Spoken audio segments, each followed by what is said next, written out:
Spencer's, yeah, all we need is someone who's half pragmatic and semi-normal, not a socialist. And, the other two are kind of socialists who just have some sort of pie in the sky thoughts, insane thoughts about everything. So all we'd need is somebody normal to just be mayor.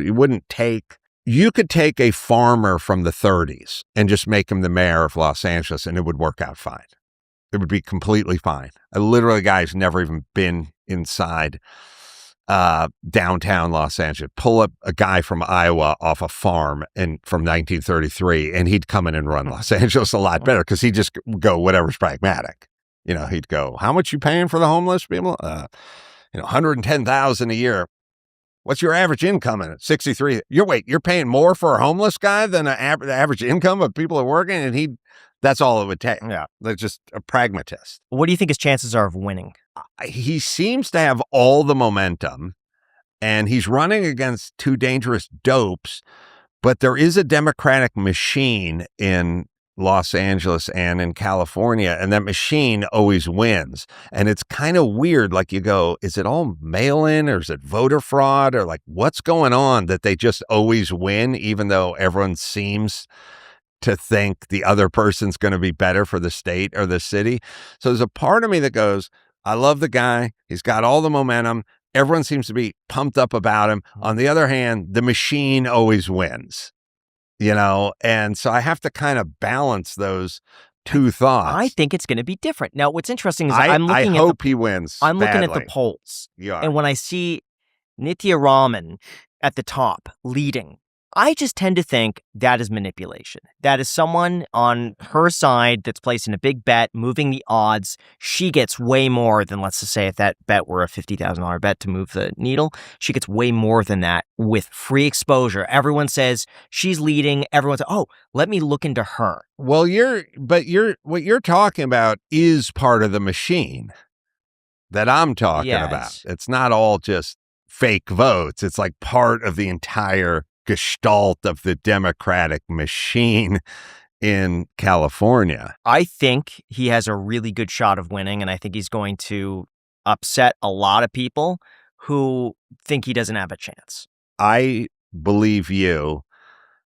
Just as a person, it's like, it's 2007 and your team's playing the Patriots and it's the fourth quarter and you're up by 11 points and you go, I think we got this one. No, you don't. You don't. You think you do, but you don't do, because what happens every time, you know what I mean? And there's a little bit of that with the machine in California. So I hope and I pray you're right. And I thought that way about Caruso, and I thought that way about Larry Elder and Gavin Newsom, and the machine kicked in and they just got blown out. Who is the machine? I think at this point, it's teachers' unions, labor unions, all the NGOs, and you think about the teachers' unions get the governor elected, then COVID comes around, then the governor shuts the schools down, and then the teachers don't want to go back and do their job, so they tell the governor no opening schools. Meanwhile, the parents want the schools open, and the governor may want the school open, but the union that controls them is calling the shots. And that's kind of the machine, if you think about it. Should be legal. Yeah. That's interesting. Now, I have noticed, because I was back in Venice a few months ago, I was surprised to see that some areas were beginning to clean up. Mm-hmm. I was surprised. Yeah, it's the nicest I've seen it in 6 years. When it gets to critical mass, at some point, there's enough outcry and outrage where like somebody does something, sometimes temporarily. They clean up a park. They just go, all right, we're going to clean up MacArthur Park. And then they do it in one day, by the way. It's like, the funny part is when they do it, you go, well, why didn't you just do that 5 years ago? Like, it only took you a day to come in there and clean the whole park out, and you just did it, and it worked. So why not just do that? They do little dribs and drabs of just to show they're doing something. Like, look, well, it happens also whenever the Olympics goes to a specific town. Yes.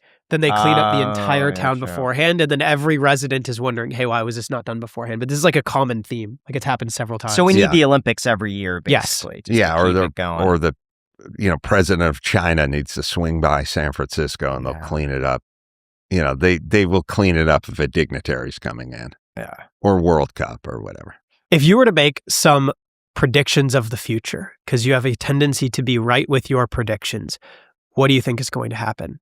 Just crazy, ludicrous, maybe moonshot ideas that you think have a higher likelihood than most would think of coming true. I think we're going to create a sort of super class of sort of dudes who are doing like lots of hacks and cold plunges and lots of supplements and anti-aging stuff and all the routines that go along with that, and like people like really living their life, like space tourism and stuff like that. And then there's just be another class, which is just like Calcutta poor streets, teeth falling out. Like this chasm between the haves and the have-nots is going to like grow, by the day. And then I think we'll have some sort of return to nature, where like people will start to understand that kind of grandpa was right, that all the all the Ozempic and video games and Grubhub and streamers, it was all the sort of the digital world was just sort of a dream that was being sold that turned out to be a nightmare, and that it's the analog world that we need to get back to, and there's like more people are going to grow their own vegetables. It's like people used to grow vegetables and they had victory gardens. And then at some point supermarkets populated every corner and they went, you'd be a fool to grow your own tomatoes. And everyone went and bought everything. And then they got kind of miserable because they were like indoors and they're buying tomatoes that had pesticides on or something. And then there was some sort of return to you, the mom and the 4-year-old girl in the garden, together in the soil, getting their hands dirty. The dad's building a tree house with the son, versus ordering it from IKEA and having the tech put, the guy from NerdWallet or wherever, the TaskRabbit come put it up for you. I think there's going to be the dad going, no, I'm going to do it with my son. I think there's going to be a return, hopefully, to values in kind of old school, like, son, let me show you how to handle these tools and let's build a tree house together. And then there's going to be ones who go off further, just more tattoos, fatter and dumber. But you're generally optimistic.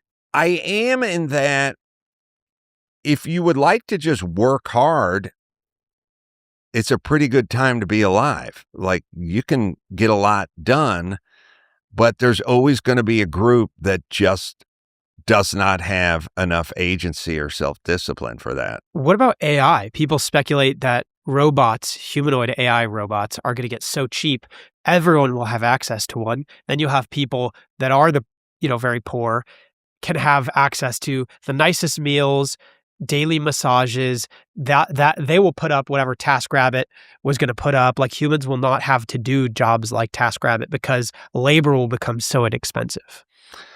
There's always been technology, and it's always, there's always a decry of, we're going to put these saddle makers out of work if we start driving cars around. And there's always that. And then there's always progression. Now, in this case, it's kind of about speed, to go from a horse to a car may have taken 35 years, this is going to happen in 3.5 years, so the speed is the sort of the wild card in this.